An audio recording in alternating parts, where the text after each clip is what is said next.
भगवान शिव का जन्म कैसे हुआ, उनके माता पिता कौन हैं, उनके गुरु कौन हैं, उनके शिष्य कौन हैं, आज हम इसका उत्तर जानेंगे।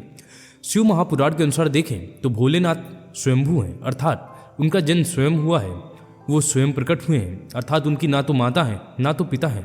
इसी जगह अगर हम विष्णु महापुराण के अनुसार देखते हैं तो शिव जी का जन्म विष्णु जी के मस्तक के तेज से हुआ है और विष्णु जी के नाभि के तेज से कमल पर विराजमान ब्रह्मा जी का जन्म हुआ है। उसी जगह अगर हम शिव महापुराण में देखें तो विष्णु जी का जन्म शिव महापुराण में लिखा है कि कैसे हुआ।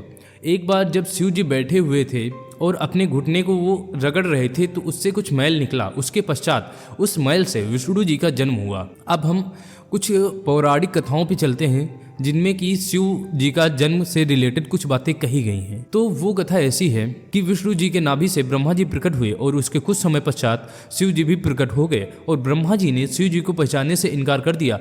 बाद में विष्णु जी ने ब्रह्मा जी को सारी चीज़ें बताई कि भोलेनाथ कौन है, उनके बारे में सारी चीज़ें बताई। तब ब्रह्मा जी ने भोलेनाथ से माफ़ी मांगी और उनसे कहा आप मुझे एक आशीर्वाद दीजिए कि आप मेरे बेटे के रूप में जन्म लेंगे। तब भोलेनाथ ने उनको ये आशीर्वाद दे दिया। और जब ब्रह्मा जी इस सृष्टि का निर्माण कर रहे थे तब उन्हें एक पुत्र की आवश्यकता थी। तब उन्हें भोलेनाथ का वो आशीर्वाद याद आया।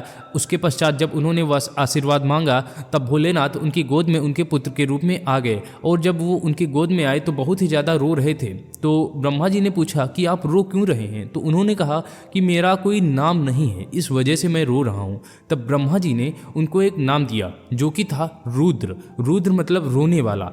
लेकिन शिव जी को ये नाम पसंद नहीं आया। उन्होंने कहा दूसरा नाम दीजिए। वो ऐसे करते करते करते करते उन्होंने 108 नाम दिए, जिसमें कि रुद्र, पशुपतिनाथ, महादेव, ऐसे करके उन्होंने 108 नाम दिए भोलेनाथ को। वही नाम आज भी प्रचलित है। हमारे सामने एक प्रसंग और आता है जब इस सृष्टि में कुछ भी नहीं था। पूरी सृष्टि में केवल सन्नाटा छाया हुआ था, केवल शून्य था।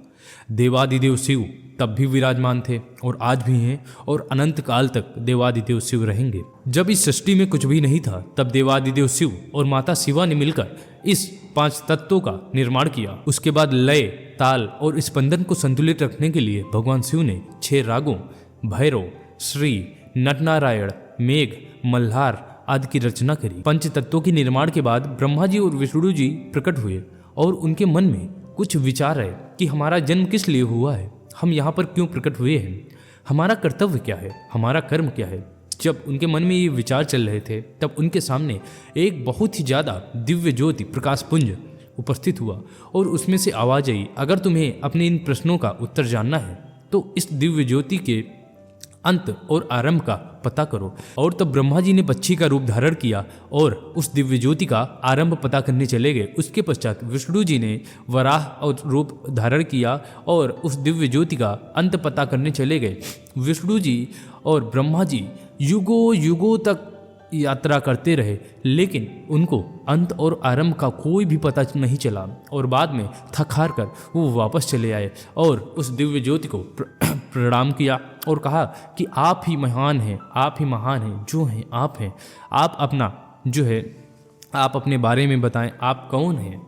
तब भगवान शिव ने कहा, जो दिव्य ज्योति के रूप में आए थे, तब उन्होंने कहा अगर तुम्हें अपने इन प्रश्नों का जवाब चाहिए तो आप हमारी तपस्या करिए। तब उसके पश्चात ब्रह्मा जी और विष्णु जी ने उनकी तपस्या करी। बहुत दिनों तक तपस्या करने के बाद भगवान शिव ने उनको अर्धनारीश्वर रूप में अपने दर्शन दिए। और जब देवादिदेव शिव ने अर्धनारीश्वर रूप में भगवान विष्णु और ब्रह्मा जी को अपने दर्शन दिए तब उन्होंने उनको बताया कि मैं ही आपका सृजन करता हूँ और आप लोगों का कर्तव्य ये रहेगा कि ब्रह्मा जी जो रहेंगे इस सृष्टि के सृजनकर्ता होंगे और विष्णु जी जो होंगे इस सृष्टि के पालनकर्ता बनेंगे। उसके पश्चात शिव जी ने ब्रह्मा जी और विष्णु जी को उनके कर्तव्य का पालन करने के लिए कहा। इतनी कथाओं को सुनने के बाद आपको ये तो क्लियर ही हो गया होगा कि भगवान शिव का जन्म कैसे हुआ। अगर आपको ये वीडियो अच्छी लगी हो तो लाइक, कमेंट और सब्सक्राइब जरूर करें।